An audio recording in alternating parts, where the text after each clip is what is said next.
Hi viewers, welcome to our channel. Telangana ఆవిర్భావ దినోత్సవం మొత్తం తెలంగాణ రాష్ట్ర వ్యాప్తం కూడా అట్టహాసంగా సెలబ్రేట్ చేసుకోవడం మనం చూస్తున్నాం. 11 ఏళ్ల తెలంగాణ రాష్ట్ర ప్రస్థానంలో 10 సంవత్సరాలు బీఆర్ఎస్ పాలనలో, ఒక సంవత్సరం ఇప్పుడు కాంగ్రెస్ పాలన చూస్తున్నాం. ఏం తేడాలు కనిపించాయి? మరి రాష్ట్ర అభివృద్ధి ఏ విధంగా జరుగుతుంది?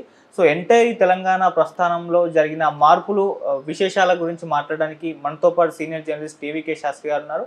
వారిని అడిగి కంప్లీట్ డీటెయిల్గా దీని గురించి వివరాలు అయితే తెలుసుకునే ప్రయత్నం అయితే చేద్దాం. సో నమస్కారం. నమస్కారం అండి.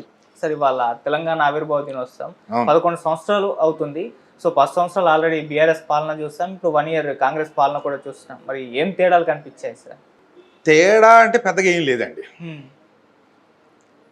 అంటే ఉన్న వాస్తవం మాట్లాడుకోవాలంటే, ఈ తెలంగాణ రాష్ట్రం ఏర్పడేటప్పుడు ఈ మన తెలంగాణ ఒక మంచి, అంటే దాశరథి వారు చెప్పినటువంటి నా తెలంగాణ కోటి రతనాల వీణ అన్నట్లుగా నిజంగానే చాలా ఆర్థికంగా బలంగా ఉంది. కారణం మన ఈ బంగారు బాతు ఏదైతే ఉందో హైదరాబాద్, ఈ తెలంగాణలో ఉంది. ఆదాయం అన్ని రకాలుగా బాగుంది. కేసీఆర్ గారు ముఖ్యమంత్రి అయ్యేటప్పటికీ ఈ రాజకీయ పార్టీలు వాళ్ళు చెప్పే దీని మీద అన్నట్లుగా బాగానే డబ్బులు అవి గట్టిగా మన ఖజానాలో నిండున్నాయి. ఆ రోజు ముఖ్యమంత్రి అయ్యేటప్పటికి మన రాష్ట్ర అప్పులు కేవలం 7,000 కోట్లు సుమారు. అది రాను రాను పెరుగుతూ దాదాపు ఇప్పుడు 4 లక్షల కోట్ల పైచిలకు ఉంది. కానీ వచ్చిన ఆదాయం ఏమైంది అంటే, మరి ఒక రకంగా ఇది రాజకీయ విమర్శ అనుకుంటారు ఏమనుకుంటారు, కానీ బట్ నా వ్యక్తిగత అభిప్రాయంగా నేను చెప్తున్నా. ఓకే. కేసీఆర్ గారు నిర్మించుకున్నటువంటి ప్రగతి భవన్, వారు వాస్తు అది ఇదని నిర్మించుకొని తీసేసి మళ్ళీ కొత్తగా కట్టుకున్నటువంటి సెక్రటేరియట్, అసలు నా మనసులో పుట్టింది, నేనే డిజైనర్, అసలు నేను తప్ప ఈ తెలంగాణకి వేరే పితామహుడు లేడు అని చెబుతూ డిజైన్ చేసినప్పుడు కాళేశ్వరం ప్రాజెక్టు. కాళేశ్వరం ప్రాజెక్టు 100% తప్పడానికి వీల్లేదు.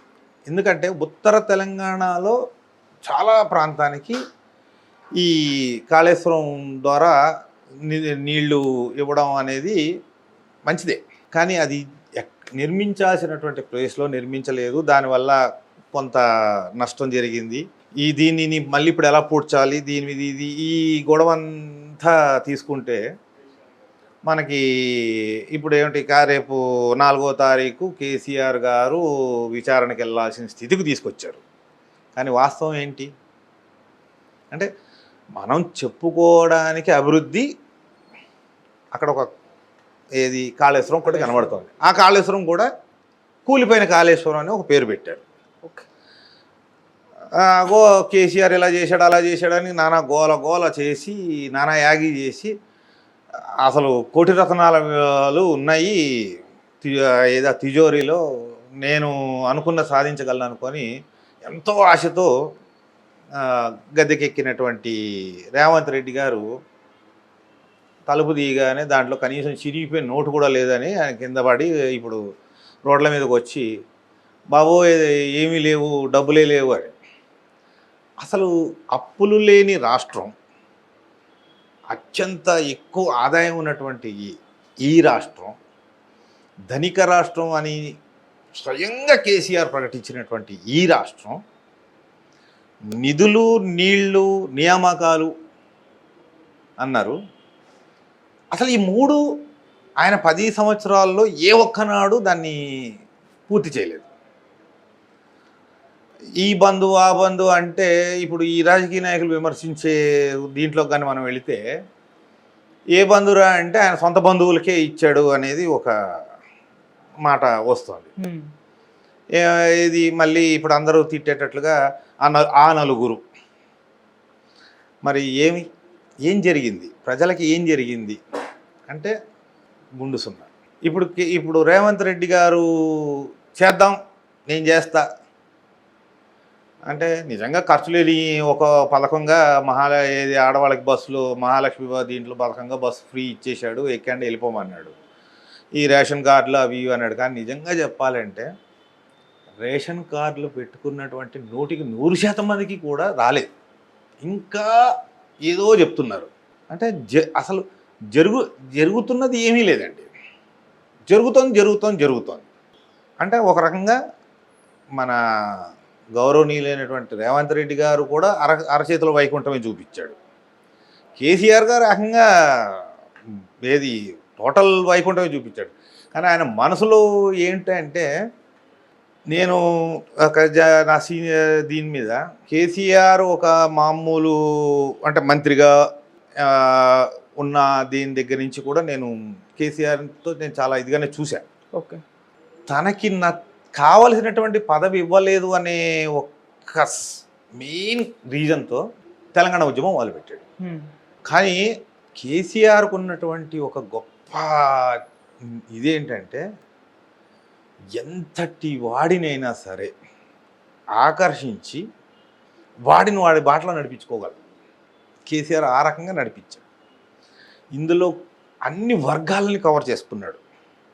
ఆ టైంలో నేను ఈ ఎలక్షన్ అది ఇప్పుడు తెలంగాణ ఉద్యమం ఆ మలిదశ పోరాటాల్లో నేను రోడ్ల మీద తిరిగి నేను చూసినటువంటి సందర్భాల్లో చిన్న విషయానికి కూడా అసలు జనం ఎంత ఆగ్రహం ఏ స్థాయికి వెళ్ళిపోయేదంటే వాళ్ళు ఎక్కడో రోడ్డు మీద ధర్నా చేస్తున్నారు.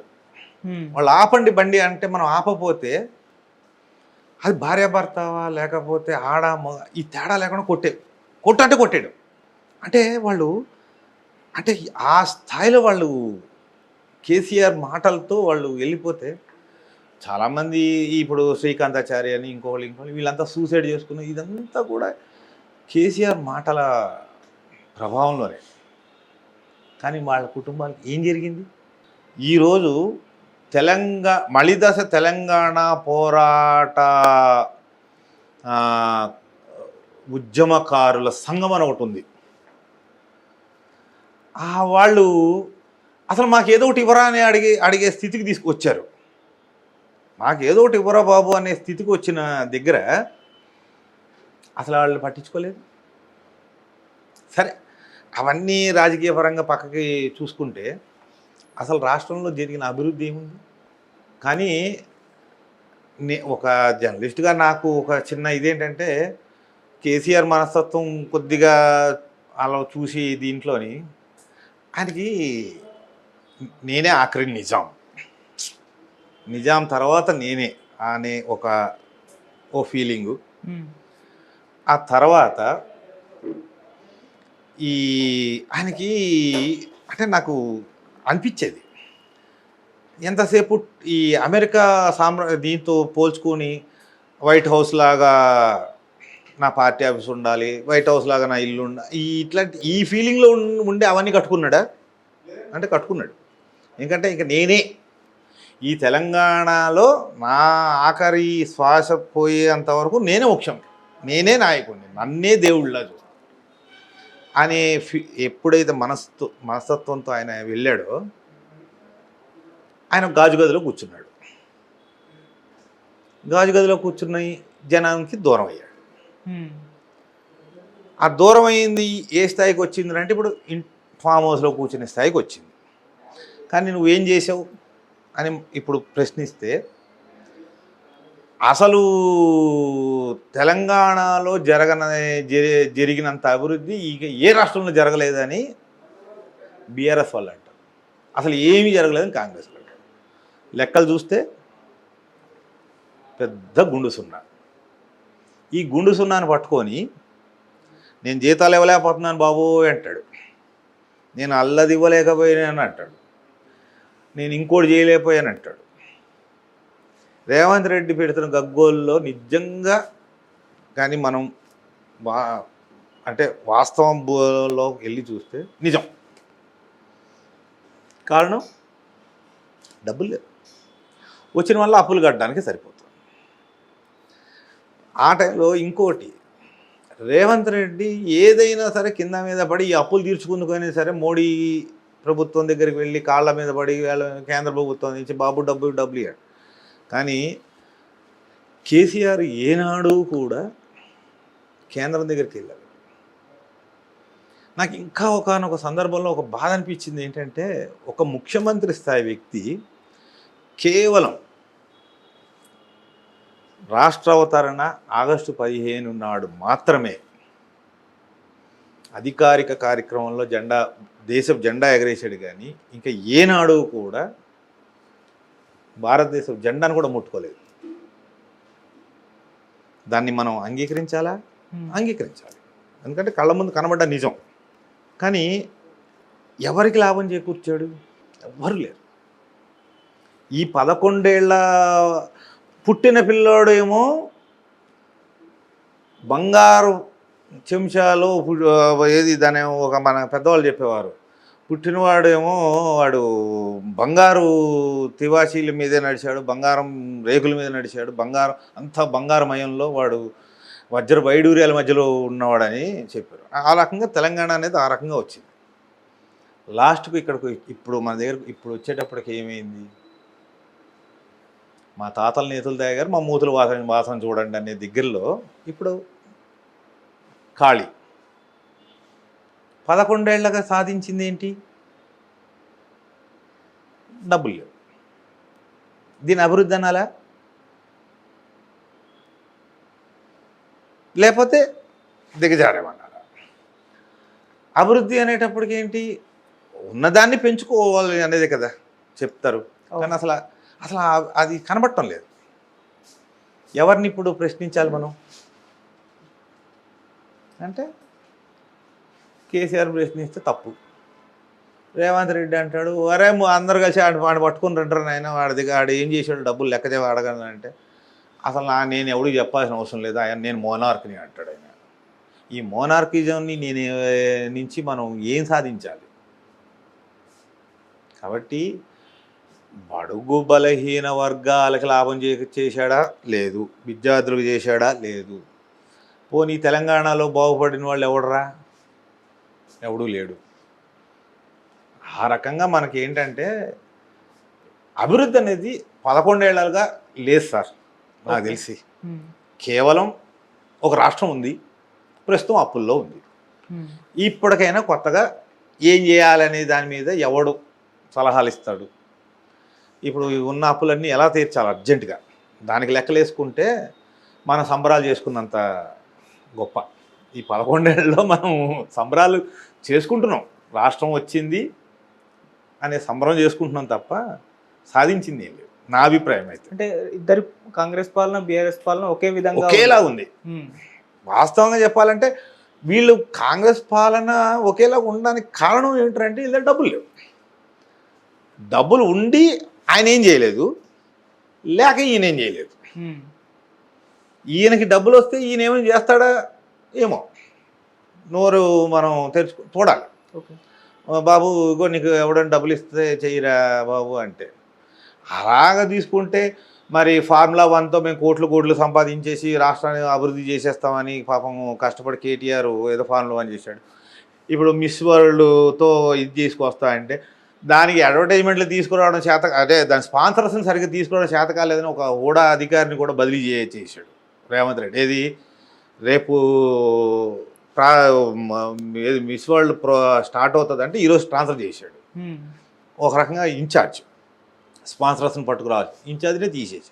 అంటే వీళ్ళు ఇక్కడ ఫెయిల్ అయ్యారు, అక్కడ ఆయన ఫెయిల్ అయ్యాడు, ఆయన కేసులు వెళ్తున్నారు. రేపొద్దున ఈయన ఈ మిస్ వరల్డ్ ఇప్పుడు రేపొద్దున ఈయన దిగిన తర్వాత మళ్ళీ ఇంకోటి వచ్చిన తర్వాత ఈయన్ని పట్టుకొని ఈ కేసులు పెట్టి మళ్ళీ ఇది చేస్తే మరి ఏం దాంట్లో ఏం తప్పులు దొరికితే చెప్పలేము.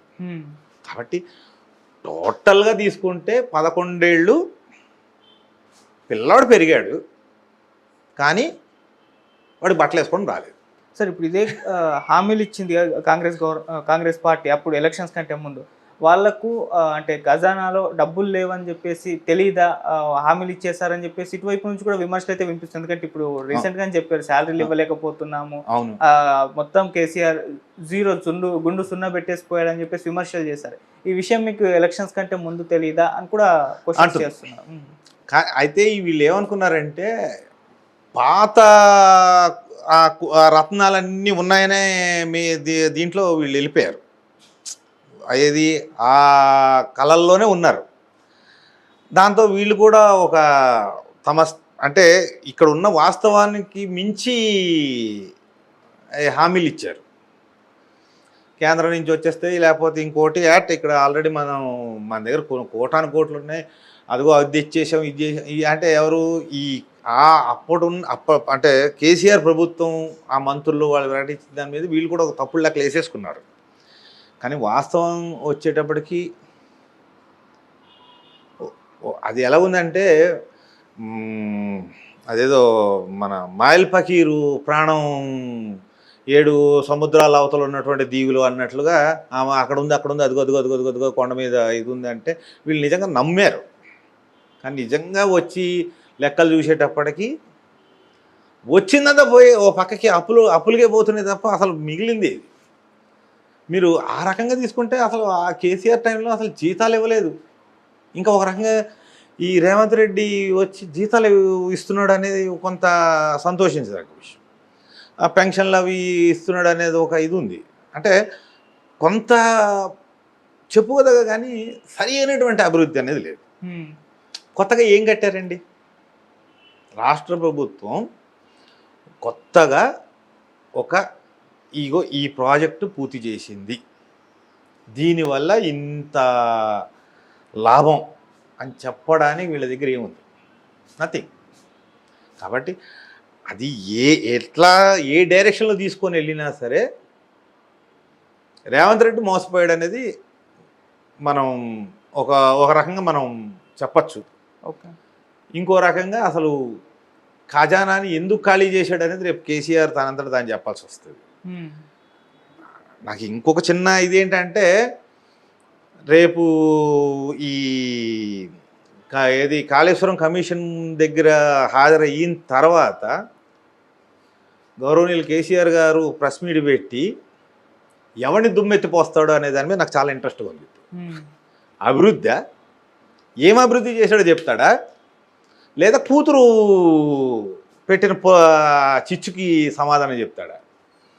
ఈ రెండిట్లోని దేని మీద మాట్లాడతాడనే దాని మీద నేను చాలా ఈగర్లీ వెయిటింగ్. కానీ అభివృద్ధి మాత్రం నాకైతే చెప్తున్నా కదా, తెలంగాణ ప్రాంతంలో ఉన్నటువంటి ప్రతి గ్రామీణ ప్రాంతానికి సైతం 2 వీలర్ మీద నేను తిరిగా. అప్పుడు ఎలా ఉంది, ఇప్పుడు అలాగే ఉంది. ఇదేంట్రా అంటే కొంచెం వీళ్ళు నేషనల్ హైవేస్ మీద వాటి మీద కేంద్ర ప్రభుత్వం అది ఖర్చు పెట్టిన రోడ్లు వేసుకొని వెళ్తుందేమో కానీ మామూలు ప్రాంతంలో నడుములు ఇరుగుతున్నాయి, ఎక్కడదక్కడే ఉంది. కానీ వైన్స్ బార్స్ మాత్రం చాలా అభివృద్ధి జరిగాయండి. ఎందుకంటే అనుకున్న దానికి 2 బిజినెస్ నడుస్తుంది. మరి దాన్ని అభివృద్ధి అని చెప్పాలంటే అంతకన్నా చిన్నతనం ఇంకోటి లేదు. ఎలక్షన్స్లో బీఆర్ఎస్ గెలిచినవి అన్నీ కూడా సిటీలోనే గెలిచాయి. అవును, చుట్టుపక్కల పల్లెటూళ్ళు మొత్తం ఆ నియోజకవర్గాలు అన్నీ కూడా ఓడిపోయాయి. అంటే దీనికి కూడా ఇదే కారణం అంటే సిటీలో డెవలప్మెంట్ కనిపించింది, విలేజ్ ఏరియాలో లేదు. కాదు సార్, ఇక్కడ సిటీలో గెలవడానికి మెయిన్ కారణం ప్రజానీకానికి, అంటే ఈ ఎడ్యుకేటెడ్ వాళ్ళలో మీకు ఓటింగ్ పర్సంటేజ్ కూడా చూడండి, సిటీలో చాలా తక్కువ అయింది. వేసిన కొంతమందికి దాని ఏమంటారు బీరు బిర్యానీ నడిచింది. తర్వాత ఈ డబల్ బెడ్రూమ్ ఇళ్ళు అనే ఒక ఇది బాగా ఆకర్షించబడింది. తర్వాత ఎవడికి రైతు బంధు ఇచ్చాడు అంటే వాడు సిటీలో ఉన్నాడు, ఆల్రెడీ ఆర్థికంగా వాడు చాలా పైకి వెళ్ళిపోయాడు, బాగా డబ్బుతో ఉన్నవాడు వాడు రైతు బంధు తీసుకున్నాడు, కానీ వాడి కింద ఉన్నటువంటి 10 మందిని 15 మందిని వాడు మేనేజ్ చేశాడు. సెకండ్ ఇంకోటి ఏంటంటే,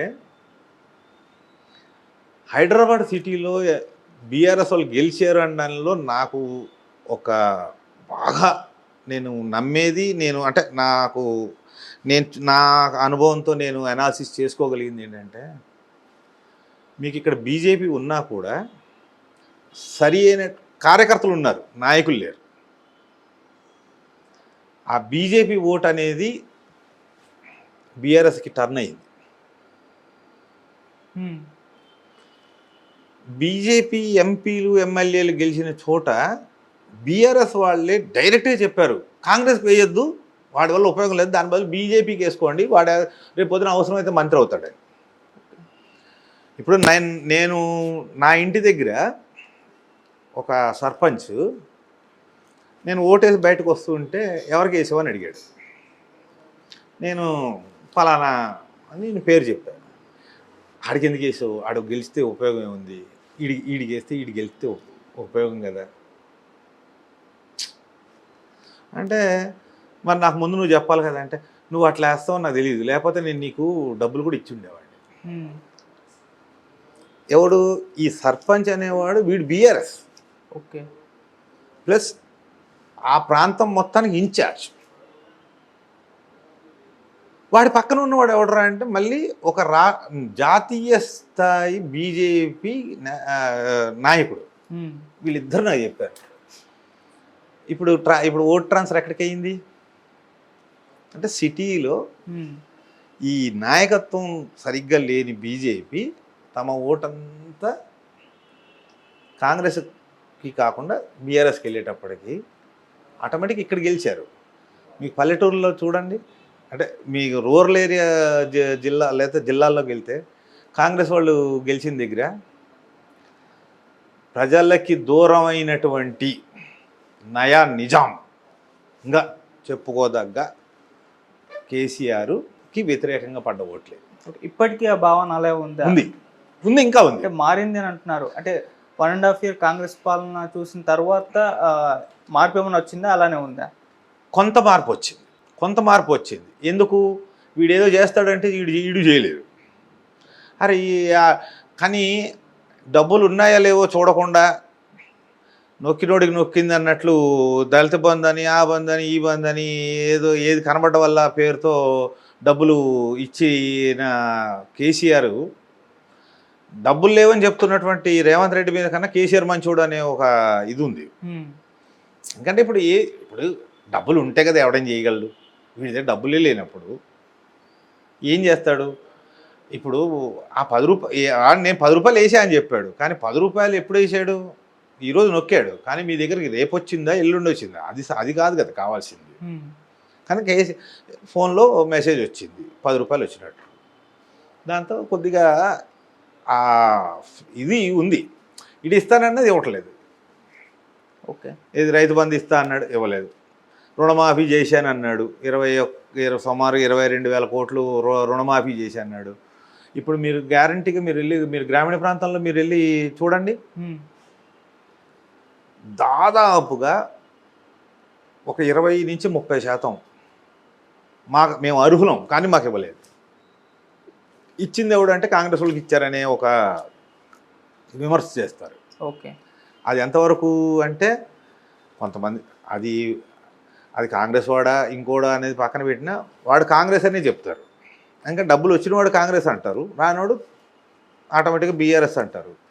కానీ ఈ రైతు బంధు ఇంకోటి ఎక్కడ వస్తున్నాయి?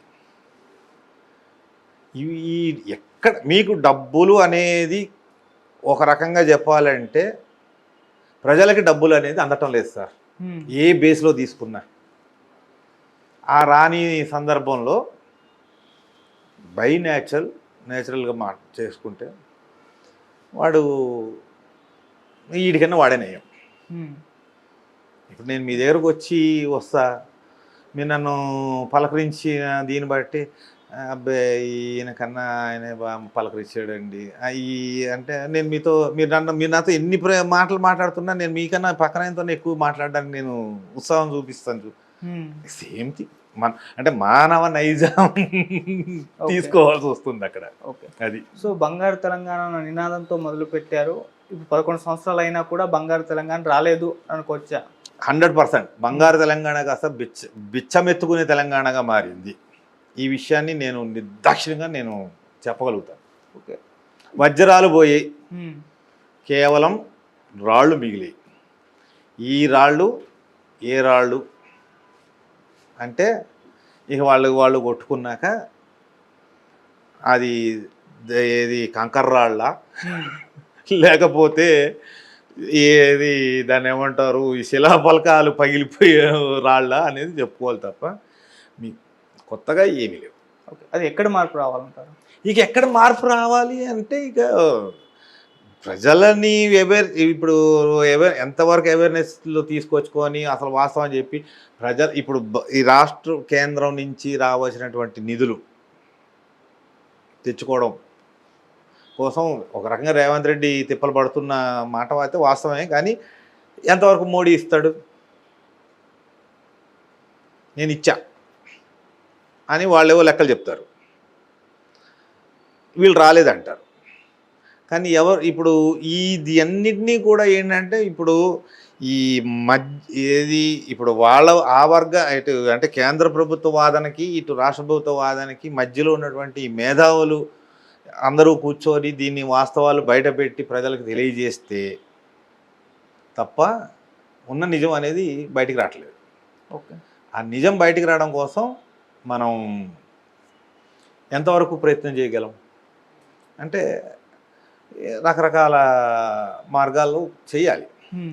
బట్ అసలు ఆదాయం అనేది పూర్తిగా ఒక అప్పులకే కట్టుకుంటున్నాను అని ఈయన చెప్తున్న రేవంత్ రెడ్డి గారు చెప్తున్నటువంటి పాయింట్లోకి వెళ్తే అసలు పూర్తి అప్పులు ఓ పక్కన ఉన్నప్పుడు ఇప్పుడు మొన్న మిస్ వరల్డ్ కోసం 200 కోట్లు ఖర్చు పెట్టాడు అంటారు. ఇప్పుడు అవసరమా? బీఆర్ఎస్ వాళ్ళు చేస్తున్న వాదన. అవును. ఈయన అంటాడు దానివల్ల మన రాష్ట్రానికి లాభం జరుగుతుంది కాబట్టి మేము చేసామంటాడు. ఈ లాభం అనేది ఈరోజు వచ్చేది అంటే ఆ వాస్తవం అని ఈరోజు బయటకు ఇంకో 4 రోజులకు బయటకు వస్తుందేమో. అది లాభమా నష్టమా? లాభం వచ్చింది, the credit goes to Revanth Reddy. Okay. లేదు మరొక అనుభవం, కేసీఆర్ గారు ముంచిన తర్వాత ఈ రాష్ట్రాన్ని రేవంత్ రెడ్డి గారు కూడా ఈ రకంగా చేశారు అని చరిత్ర పుటల్లో మరొక ఇది రాసుకోవాలి అంతే. మీరు బంగారు తెలంగాణ ఇంకా రాలేదన్నారు. అంటే ఇప్పుడు తెలంగాణ రాకముందు తెలంగాణ సమాజం ఎటువంటి పరిస్థితులు ఫేస్ చేస్తుందో ఇప్పుడు అదే పరిస్థితులు ఫేస్ చేస్తుంది అనుకోవాలా? అంటే మామూలుగా ఇప్పుడు కేటీఆర్ గారు కూడా ఒక ఇంటర్వ్యూలో చెప్పారు, అంటే మేము చేసింది మేము చెప్పుకోలేదు, జనాల్లోకి వెళ్ళలేదు, అందుకే మాకు ఈ పరిస్థితి పట్టిందని అన్నారు. మిషన్ భగీరథ, కరెంటు కోతలు ఇప్పుడు లేవు, కాళేశ్వరం ప్రాజెక్టు కావచ్చు, ఇలా చాలా అంటే మళ్ళీ సంక్షేమ పథకాలు కూడా చాలా మందికి అందాయి కూడా. సో ఇవేవి కూడా అంటే చెప్పుకోలేదు, మేము ప్రమోట్ చేసుకోలేదు, అందుకే ఈ ఓటమి కారణం అన్నారు. అంటే ఇప్పుడు ఏ సెక్షన్ ఏ వర్గం వాళ్ళకి అన్యాయం జరిగింది అనుకోవచ్చు? అంటే బీఆర్ఎస్ హయాంలో ఎందుకు ఈ పరిస్థితి వచ్చింది? అన్ని వర్గాలకి జరిగింది సార్. ఈ వర్గం ఆ వర్గం ఏం లేదు. ఇప్పుడు కేటీఆర్ చెప్పినటువంటి దానికి ఒక రకంగా మనం చెప్పచ్చు, కరెక్టే, నిజమే. ఇంటింటికి మంచినీళ్ళు అనేది ఉమ్మడి రాష్ట్రంగా ఉన్నప్పుడు అసలు ఏ రాష్ట్రం ఏ జిల్లాలో కాదు కదా, ఏ ప్రాంతంలో కూడా ఇంటికి మంచినీళ్ళు అనేది రాలేదు. ఈరోజు ఆడవాళ్ళందరూ నిజంగా చాలా సంతోషిస్తున్నారు, ఒక మంచి పని. తర్వాత కరెంటు కోతలు లేవు అన్నారు. అప్పుడు ఇప్పుడు అదే కరెంటు కోతలు ఉన్నాయి. కానీ ఏంటంటే అప్పుడు ఏం చెప్పేవారు, ఏదో రిపేరు లేకపోతే ఇంకేదో దీనివల్ల కరెంటు పోయింది. ఏది కేసీఆర్ గారు చెప్పిన కన్ను రెప్పవాలేలో అంత కూడా కరెంటు పోవడానికి ఇవ్వలేదు. కానీ అప్పుడు పోయి పల్లెటూర్లలో అప్పుడు ఇప్పుడు మీకు హైదరాబాద్ సిటీలో తప్ప దాదాపుగా మీరు ఏ పల్లెటూరులో చూసినా ఇప్పటికీ విడతల వారీగా 4 నుంచి 5 గంటల కరెంటు కోతుంది. అప్పుడు ఉంది, ఇప్పుడు ఉంది. తర్వాత రైతు బంధు, దళిత బంధు, అదని ఇదని, దాంట్లో ఎక్కువ రైతు బంధు లాభం పొందిన వాడు ఏమంటారు అంటే చాలా అంటే వాడు ఆర్థికంగా అన్ని రకాలుగా పైకి ఉన్నవాడు. అంటే నేను వాస్తవంగా ఒక ఇది అంటే పేరు చెప్పకూడదు కానీ ఓ పెద్ద ఇండస్ట్రియలిస్టు. వాడు కొన్ని వేల ఎకరాలు ఆస్తుంది ఈ హైదరాబాదు నగర శివార్లలోనే. వాడికి రైతు బంధు పేరుతో కొన్ని కోట్ల రూపాయలు వచ్చింది. కనీసం ఆ స్థలంలో ఒక ఇంత మట్టి దున్నిన ఘటన కూడా లేదు. కానీ ఈ వచ్చిన కోటాను కోట్ల రూపాయలతో వాడి సొంత స్థలంలో ఒక పెద్ద రాజమహల్ కట్టాడు. అంటే ఇప్పుడు రైతు బంధు లాభం ఎవరు లాభం పొందారు? ఎక్కువ భూమి ఉన్న వాళ్ళే. ఒరే నాయన మాకు వద్దురా అన్న కూడా ఉంచుకో అనే దగ్గర నుంచి. కానీ పేదవాడికి ఎవడికి వచ్చింది? కౌలు రైతుకి ఏమొచ్చింది? ఏం రాలేదు. వాడు పండించిన పంట అమ్ముకోలే, గిట్టుబాటు ధర లేదు, వర్షానికి తడిసింది. ఇప్పుడు అదే వర్షానికి తడిసింది. అప్పుడు అదే రోడ్ల మీద వాడు ధర్నాలు చేశాడు, అదే గొడవ చేశాడు. ఇప్పుడు అదే గొడవ చేస్తున్నారు. మీకు ఇంకొకటి బాగా గమనిస్తే కేసీఆర్ అంటే బీఆర్ఎస్ పాలనలోని కాంగ్రెస్ పాలనలోని పండినటువంటి వడ్లు కొంచెం అటు ఇటు తేడాగా ఒకటే. అంటే ఆ లెక్కలు కరెక్ట్గా కానీ మనం తీసుకొని అన్ని స్ట్రాటజికల్గా పెట్టుకొని కూర్చొని మాట్లాడితే ఇద్దరు సమానమే. పండిన వడ్లు, కొన్న వడ్లు. తర్వాత ఇప్పుడు ఈయన వచ్చి ఒక 500 బోనస్ అన్నాడు. ఎంతమందికి వేసారా అంటే ఎవడాడుగు నాకే లేదని చెప్తాడు. కానీ వీళ్ళు ఏమంటారు, అధికారులు కానీ అంటే ఇప్పుడు మంత్రులు మేము వేసాము అంటారు. కానీ దాని మీద ఎవడు దాన్ని ఇది చేయాలి, దాన్ని పోస్ట్మార్టం చేయాల్సింది ఎవరు? ఏ రకంగా ఎవరు లెక్కలు చెప్తారు? 2, మేము చేసిన అభివృద్ధి మేము చెప్పుకోలేకపోయాం. అసలు మీ నాన్న ఏనాడైనా బయటకు వచ్చి రోడ్డు మీద అరే ఇగో ఈ అభివృద్ధి చేశాను రా అని చెప్పడానికి ఆయన బయటికి రాలేదు.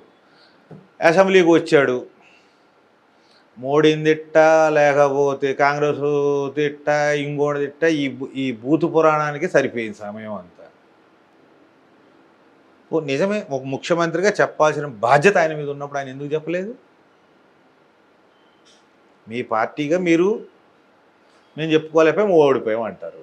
కానీ మరి ఈ మాట ఎందుకు చెప్పడం లేదు మీరు? నన్ను ఒప్పుకుంటారా? రేపొద్దున నన్ను కూడా అంటారు, ఎరా నువ్వు ఇట్లా మాట్లాడతావా అని.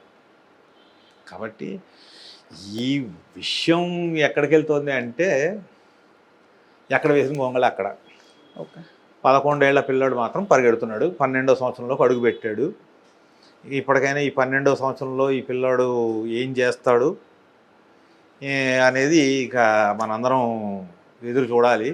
మరి ఈరోజు ప్రకటించినటువంటి పెరేడ్ గ్రౌండ్స్లో ఆయన ఈరోజు ప్రకటించినటువంటి పథకాలన్నిటికీ మరి డబ్బులు ఎక్కడి నుంచి తెస్తాడు, ఎలా తెస్తాడు, ఇంకా ఆయన చెప్తాడా? లేదు, ఆయన్ని విమర్శించడానికి గౌరవనీయులు కేసీఆర్ గారు